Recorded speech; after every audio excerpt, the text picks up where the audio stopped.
nomine Patris et Filii et Spiritus Sancti. Pandangan Protestan yang menuduh dan mengatakan bahwa pada Injil Matius 16:18, Tuhan Yesus tidak berbicara dalam bahasa Aram, namun benarkah demikian?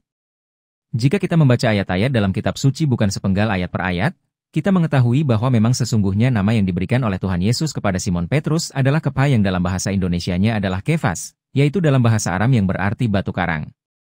Hal ini disebutkan oleh Rasul Yohanes dalam Injil Yohanes 1:42, dan disebutkan juga oleh Rasul Paulus dalam suratnya pada Galatia 1:18.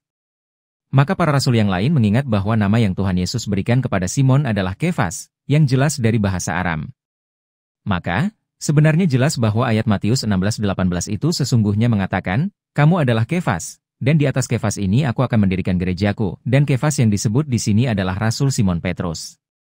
Sebagaimana kita baca Injil Matius 27:46 dan juga pada Injil Markus 15:34 dalam kitab suci sendiri kita mengetahui perkataan lain, seperti Eli, Eli, lama sabachthani yang juga jelas adalah bahasa Aram.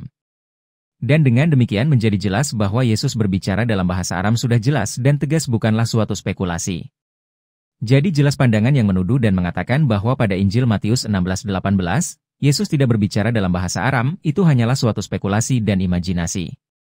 Fakta bahwa kitab suci dituliskan dalam bahasa Yunani, itu berhubungan dengan kondisi saat itu yang memang menggunakan bahasa Yunani sebagai bahasa dalam literatur dan juga percakapan.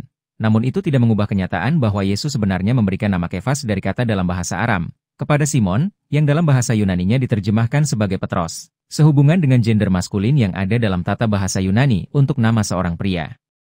Tuduhan lainnya mengatakan bahwa Petros artinya batu kecil dan Petra artinya batu besar atau batu karang, sehingga paham ini berkesimpulan bahwa perkataan Yesus, "Kamu adalah Petros, dan di atas Petra ini aku akan mendirikan gerejaku," seolah menunjukkan bahwa Petros dan Petra ini tidak sama. Petros adalah nama lain Simon, sedangkan Petra atau batu karang adalah untuk diartikan sebagai Kristus sendiri ataupun pengakuan iman Simon. Padahal sebenarnya Petros dan Petra mengacu kepada arti yang sama dan tidak berbeda, yaitu sama-sama batu besar. Hal ini juga dikatakan oleh ahli bahasa Yunani Protestan yaitu D.A. Carson dalam bukunya, Matthew, dan Joseph Thayer, dalam bukunya Thayer's Greek English Lexicon of the New Testament. Karena yang dipakai dalam bahasa Yunani untuk kata batu kecil adalah lithos, bukan Petros. Maka kata lithos yang sebutan untuk bentuk jamaknya adalah litha yang dipakai dan dapat kita baca dalam ayat Matius 4:3. Pada saat iblis mencoba Yesus untuk mengubah batu-batu menjadi roti, ditulis dengan kata litha yang artinya batu-batu. Kata litha ini juga yang dipakai oleh Rasul Petrus yang tertulis dalam 1 Petrus 2:5 pada saat menasihati jemaat agar hidup sebagai batu atau litha yang hidup yang membentuk sebuah rumah rohani. Kalau seandainya Tuhan Yesus dan Matius menginginkan ditampilkan perbedaan antara batu besar dan batu kecil, maka yang digunakan harusnya adalah, "Kamu adalah lithos atau batu kecil, dan di atas Petra atau batu besar ini aku akan mendirikan gerejaku." Jika demikian malah kalimatnya menjadi tidak logis, karena jelas ngawur, tidak nyambung dan kacau balau. Kita perlu melihat bahwa kalimat tersebut terdiri dari dua bagian kalimat yang dihubungkan oleh kata dan. Matius memilih kata kai untuk menghubungkan kedua bagian kalimat itu, di mana kata kai itu mengacu kepada pronoun atau subjek yang sama yang sudah disebut sebelumnya. Selanjutnya, digunakan kata taute yang kalau dalam bahasa Inggris diterjemahkan sebagai this very, atau dalam bahasa Indonesianya adalah dan inilah.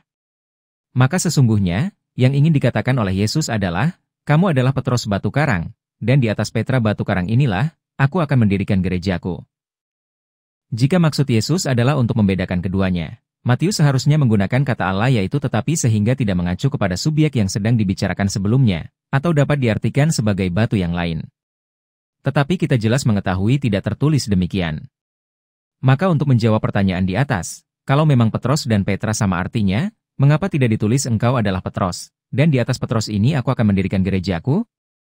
Jawabannya adalah, karena dalam tata bahasa Yunani dikenal sistem gender, seperti halnya dalam bahasa Latin, di mana batu karang secara literal itu mempunyai gender feminin dengan akhirannya adalah A, maka Yesus memberi nama baru kepada Simon, untuk dihubungkan dengan karakter yang dilambangkannya yaitu batu karang atau Petra, yang memang terpampang di hadapan mereka pada saat Yesus mengatakan hal ini kepada mereka, di Kaisaria Filipi.